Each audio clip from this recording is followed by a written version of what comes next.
बहुत सारी बातें यहाँ कहने के लिए, लेकिन जनता के मुद्दे हमेशा सर्वोपरि हैं। और क्योंकि आपने शिक्षकों की बात की थी कि शिक्षकों को बहुत फायदा पहुंचाया गया, आप सब लोग शिक्षक हैं, ठीक है। चलिए सबसे पहले सर मुझे फटाफट से आप बताइए कि शिक्षकों के लिए यहाँ पर क्या सुविधाएं उपलब्ध कराई गई, क्या उनके लिए बेहतर माहौल बनाया गया और क्या तकलीफें रही शिक्षकों की? ऐसा कोई बेहतर माहौल नहीं बनाया गया है।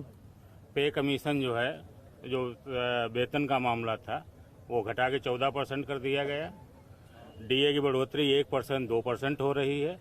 और उसके साथ ही साथ जो देश के 60 लाख जो है नए कर्मचारी हैं, उनकी जो बुढ़ापे की लाठी थी पुरानी पेंशन, उसको समाप्त कर दिया गया। पिछले 5 सालों से हम लोग इसके लिए आंदोलन कर रहे हैं, यहाँ से लेकर दिल्ली तक। और मैं तीनों पार्टियों से पूछना चाहता हूँ कि आखिर उनके मैनिफेस्टो में, घोषणा पत्र में देश के कर्मचारियों का इतना बड़ा मुद्दा क्यों नहीं शामिल किया गया?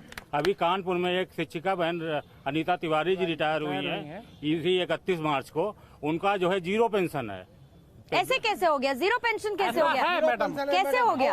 कौन ले गया पेंशन? मैं एक बात कहना चाहता हूं कि सरकारी कर्मचारी पूरी जीवन अपनी सेवा करता है, और ये जितने भी नेता हैं, चाहे वो लोकसभा के सांसद हो चाहे विधायक हो, एक दिन अगर सांसद विधायक बनते हैं तो 84,240 रुपए पेंशन पाते हैं। अगर एक दिन का विधायक सांसद है, और हम लोग जीवन भर अपना पूरा समर्थन देते हैं, पूरी सेवा देते हैं, उसके बाद पेंशन के नाम पर हम 0 है। बताइए सर कि शिक्षक आपके लिए क्या जरूरी नहीं है, या मैं सीधे सीधे शब्दों में कहूँ तो ये वोट बैंक नहीं है क्या आप लोगों के लिए?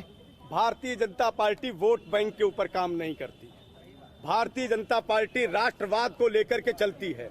और बात रही पेंशन की, 1 रैंक 1 पेंशन। अरे सर सुनिए, नहीं नहीं नहीं नहीं नहीं नहीं, मैं सुनिए, मैं घुमाऊंगी नहीं, मैं घुमाऊंगी नहीं, मैं घुमाऊंगी नहीं। यहाँ पर इनकी पेंशन की बात हो रही है। रुकिए, आप सीधे सीधे उस पर बात होगी, सीधे सीधे इनकी पेंशन पर बात होगी। 1 रैंक 1 पेंशन की बात नहीं होगी। वहाँ से लेकर नहीं, मैं यहीं से शुरू करूंगी, मैं यहीं से शुरू करूंगी। मैं नहीं शुरू करूंगी 1 रैंक 1 पेंशन से, मैं इनकी पेंशन से शुरू करूंगी।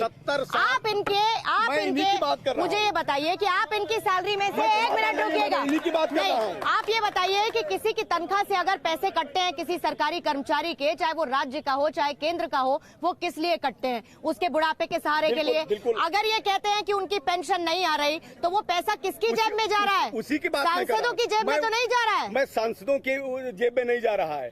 हम कह रहे हैं कि 70 साल में 1 रैंक 1 पेंशन। फिर आप पहले घुमा नहीं, पूरी बात तो सुनिए। मैंने सवाल का जवाब दीजिए।